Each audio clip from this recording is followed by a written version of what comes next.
Welcome back to the channel.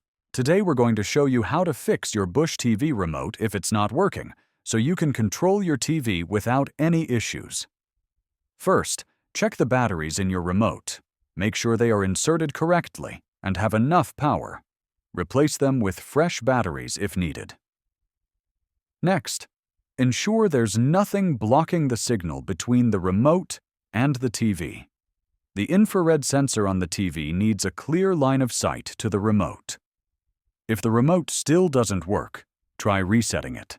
Remove the batteries, press and hold any button for 10 seconds, then reinsert the batteries and test it again. Check if the TV responds to other remotes or apps.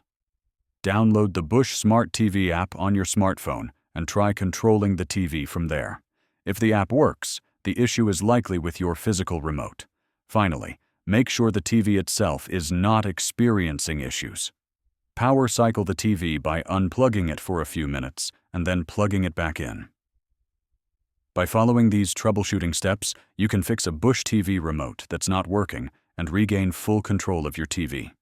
If this video helped you, hit like, subscribe, and share your experience in the comments. Thanks for watching!